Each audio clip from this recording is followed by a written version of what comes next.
كانوا قليلا من الليل ما يهجعون وبالأسحار هم يستغفرون. Masa Nabi Muhammad sallallahu alaihi wasallam Isra Mi'raj, Nabi tengok ada pokok kayu hijau kat bawah. Nabi tanya Jibril, "Ya, itu pokok kayu hijau apa?" Disitulah dulu Musa bersandar manakala dia tak ada tempat berpegang. Ayah hilang, mak tak ada, istana dah tinggal, manusia tak ada yang dikenal. Kadang dalam hidupnya begitu.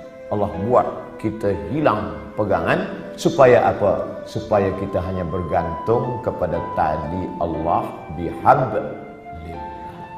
Makanya jangan suuzon pada Allah. Puan mungkin sekarang bergantung pada suami, tak lama selepas tu mati laki. Kenapa laki aku yang mati? Kenapa tak laki dia? Aku sembahyang, aku baca Quran, aku baca Yasin, aku ikut tazkirah. Husnuzon pada Allah. Ana inna husni zanni abdi bi. Aku menurut prasangka hamba kepada aku. Mungkin Allah ingin supaya kita hanya bergantung kepada Allah semata. La haula wala quwata illa billah. Makanya perempuan yang tabah, dia tak menangis. Mati laki dia tak ada nangis. Awak tak menangis? Tak, saya bergantung pada Allah. Kenapa tak menangis? Memang saya lama dah tunggu. Sebab laki itu tak elok, jahat, tak sembahyang. Oleh sebab itu maka kita husnuzan pada Allah. Anak ada, bini ada, unta ada, kebun ada, berpegang kepada makhluk. Allah uji, Allah matikan anak, dia tetap berpegang. Allah buat unta lembu mati, kambing mati, tetap. Allah buat pula kebun-kebun yang hijau menguning, layu mati, kering, tetap juga. Tinggal seorang saja yang tempat dia bersama, rahmah. Maka disebut dalam doa orang menikah, Allahumma arham bainakuma kama rahimta baina Ayyuba wa rahmah. Ya Allah, buatlah mereka berdua berkasih sayang sebagaimana berkasih sayangnya Ayyub dan Siti Rahmah. Rahmah setia. Harta tak ada, anak mati, kambing mati, tanaman kering, tetap cinta kepada Ayyub. Sampai masa ujian, di bawah ujian, jatuh serendah-rendahnya dari kaya raya, hilang semuanya, datang penyakit kulit, berulat daging, tetap juga. Namun meminta kepada Allah tidak, malu dia. Ayub tak ada minta kepada Allah, ya Allah, dulu aku elok, rezeki banyak, ini kenapa anak mati, tanaman mati, kering, onta mati, datang pula penyakit kulit, salah aku apa? Tak ada Ayub marah kepada Allah. Sampai akhirnya Rahmah tak tahan. Apa kata isteri Ayub? Berdoalah pada Allah Ayub, mengadulah pada Allah. Apa kata Ayub? Rabbi anni massani ad-dur wa anta arhamur rahimin. Rabbi, ya Allah, anni, sesungguhnya aku, massani ad-dur, terkena penyakit, wa anta arhamur rahimin, engkau maha sayang di antara yang penyayang. Tak ada dia mengadu, dia tak ada minta, dia hanya bercakap saja, ya Allah, aku kena penyakit. Tak ada dia minta, ya Allah, sehatkanlah aku dah tak tahan lagi dah.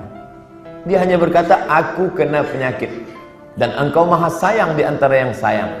Maka saat itu apa kata Allah? Urkud birijlika, tumit engkau pijakkan ke tanah, keluarlah air memancar, mughtasalun baridun, air yang sejuk, dia mandi sehat walafiat, dibalikkan Allah lagi semua yang hilang. Bersandar, berpegang kepada Allah, tak ada jalan lain. Hablum minallah. Faqsusil qasasa, ceritakan kisah-kisah itu hai Muhammad sallallahu alaihi wasallam.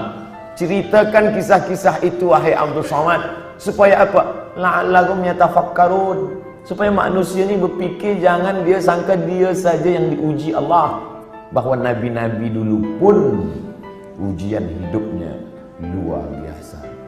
Mereka luar biasa. Kalau Ustaz Abdul Somad biasa di luar. Di Sumatera, di Kalimantan, di Sulawesi, di Papua, saya bagi tazkirah di luar. Orang dalam masjid, saya di luar. Di Padang, di Malaysia, alhamdulillah di dalam. Berpegang kepada Allah Subhanahu wa taala. Datang risau susah hati. Kemana risau hati nak dialamatkan? Ambil air sembahyang, menghadap kepada Allah, angkat dua tangan, Allahu Akbar. Kadang ada orang ini dia nampak kita tenang, macam tak ada masalah dalam hidup, tapi dia tak sembahyang, dia tak baca Quran, dia tak berzikir. Kenapa dia tenang? Rupa dadah. Patutlah tenang.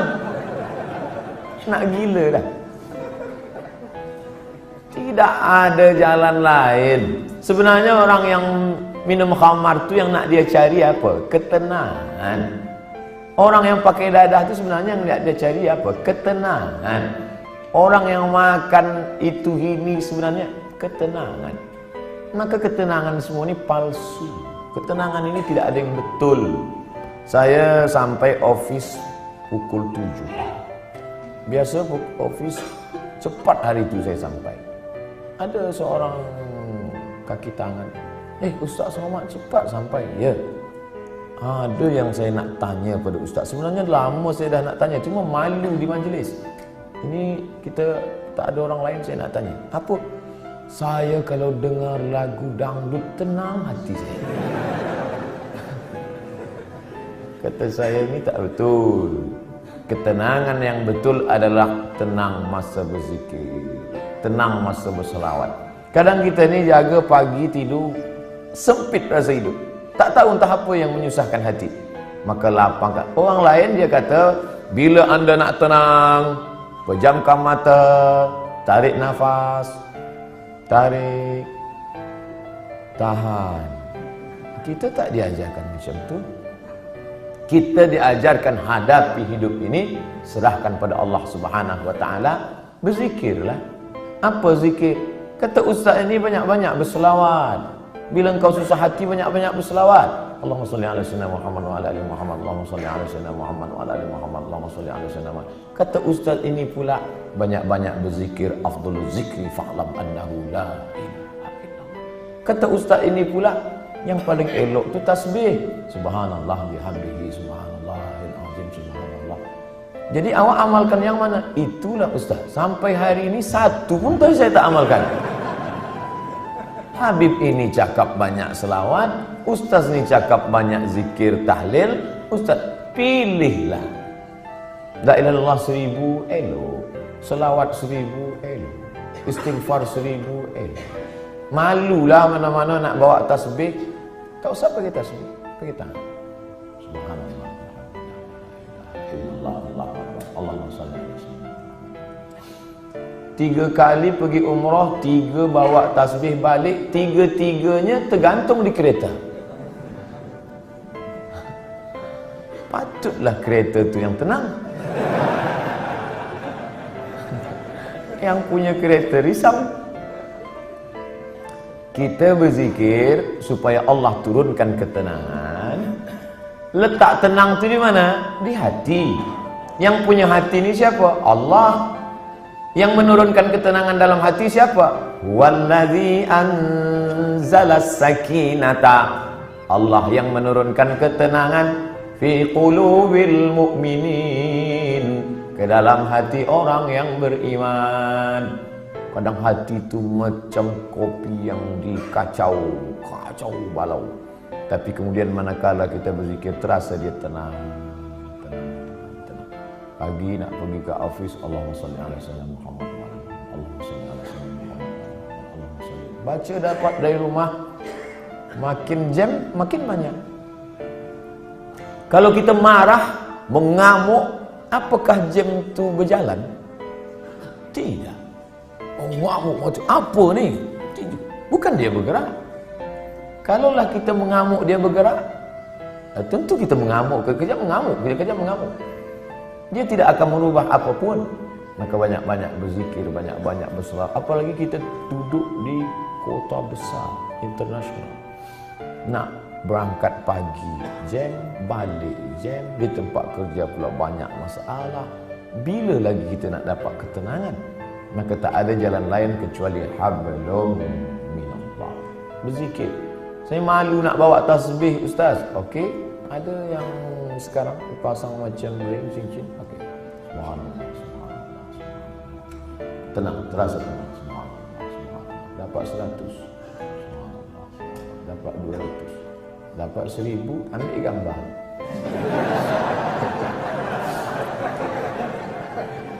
Langsung upload. Alhamdulillah dah 1000 pagi ni. Bukan itu. Kita ni beramal bukan nak tunjuk pada orang. Kita beramal untuk kita dengan Allah. Itulah yang disebut dengan hablum minallah. Merasa sunyi di tengah keramaian. Ini ramai, banyak orang, tapi kita merasa sunyi sebab kita berdua sahaja dengan Allah. Manakala kita sendiri, sunyi. Dalam kereta sunyi, tak ada orang, tapi kita pun merasa ramai. Saya ustaz, walaupun saya balik dari office sendiri, seorang saja, tapi saya merasa ramai. Dengan siapa? Ada Michael Jackson, ada Bryan Adams. Bukan dengan dia, tapi kita bersama dengan Allah. Hablum minallah. Kira-kira orang-orang soleh itu apakah tak ada takut dalam hatinya? Sahabat-sahabat Nabi itu apakah tak ada risau dalam hati dia? Abu Bakar Siddiq bukan tangguh, dekat dengan Nabi SAW, berdua. Orang pertama masuk Islam lelaki Abu Bakar, perempuan Khadijah, budak kecil Sayyidina Ali, hamba sahaya. Ini orang paling dekat dengan Nabi. Tapi manakala dia berada di Jabal Thur dan dia tengok kaki orang kafir Quraisy, sikit lagi nak tangkap kaki dah nampak. Dan orang kafir Quraisy maaf cakap terkencing. Dia kepala dia tengok ke atas, maka tak nampak. Andai dia tengok ke bawah, dia nampak Abu Bakar. Waktu itu Abu Bakar dah takut. Apa kata Nabi SAW? La tahzan, innallaha ma'ana. La tahzan, jangan cemas, jangan takut, jangan sedih. La tahzan, don't be sad. Itulah yang jadi buku bestseller yang ditulis oleh Aid Al-Qarni dalam banyak bahasa, termasuk bahasa Melayu, bahasa Indonesia, ditulis asli original bahasa Arab. Jangan takut wahai Abu Bakar. Apa pelajaran yang dapat kita ambil daripada perjalanan Rasulullah SAW ini? Bahwa orang selevel Abu Bakar pun yang dijamin masuk surga, tetap dalam hatinya ada rasa takut, ada rasa cemas, ada rasa sedih, ada susah. Jadi kalau ada orang, aku selepas banyak berzikir ni memang tak ada takut lah. Awak tak usahlah dusta. Abu Bakar pun takut, apa lagi awak abu-abu? Ustaz Somad ada rasa takut? Ada. Kenapa kita hilangkan itu dengan banyak berzikir? Mengusir, menghalau dia dari hati kita. Inilah yang disebut dengan hablum minallah. Innallaha ma'ana. Abu Bakar jangan takut. Idhuma fil ghari. Huma, mereka berdua. Idhuma fil ghari, ketika mereka berdua berada di dalam gua. Idh yaqulu li sahibihi, ketika ia berkata kepada sahabatnya, la tahzan, jangan takut, jangan khawatir, jangan cemas, jangan ngeri. Innallaha ma'ana, Allah bersama dengan kita. Itu juga yang terjadi pada Musa alaihissalam. Ketika Fir'aun mengejar dari belakang, di hadapan mereka Laut Merah. Maju ke hadapan, mati tenggelam Laut Merah. Balik ke belakang, akan ditangkap oleh Fir'aun beserta bala tenteranya. Kemana nak pergi? Apa kata orang Bani Israel? Inna lamudrakun. Musa, sekali ini kita memang mati Musa. Tengok ke belakang. Tengok belakang Musa. Itu Fir'aun dah nak tangkap kita. Di hadapan kita pula Laut Merah. Inna lamudrakun. Kita akan ditangkap. Apa kata Musa? Kalla. Tidak. Inna ma'iya Rabbi, bersamaku ada Allah. Beza jawaban Musa dengan Muhammad sallallahu alaihi wasallam. Coba kita tengok bunyi. Kalau Muhammad sallallahu alaihi wasallam, innallaha ma'ana. Allah bersama kita. Kita ramai. Kalau Musa ada, inna ma'iya Rabbi, bersamaku, aku saja, kamu tidak. Kenapa beza cakap Musa dengan cakap Muhammad sallallahu alaihi wasallam? Kerana sahabat Musa berbeza dengan sahabat Muhammad. Sahabat Muhammad ketakutan. Orang yang ketakutan, kita bagi dia semangat. Jangan takut, Allah bersama kita. Sedangkan sahabat Musa, mereka menakut-nakutkan saja. Musa, nampaknya tertangkaplah kita ni. Kira-kira sahabat Tuhan selama ni sahabat Musa ke sahabat Muhammad? Bila kawan kita itu ketakutan, pakai jawaban Muhammad SAW. Aku ni takut Ustaz. Macam mana nanti bila aku ditangkap, dibunuh? Kalla, la tahzan, jangan takut. Innallaha ma'ana, Allah bersama kita. Tapi bila ada yang takut-takutkan saya, Ustaz, nanti Ustaz akan ditangkap, Ustaz akan dibunuh, Ustaz akan diculik, kalla, sekali-kali tidak. Inna ma'iya Rabbi sayahdin, bersamaku ada Allah, bersama kamu tidak.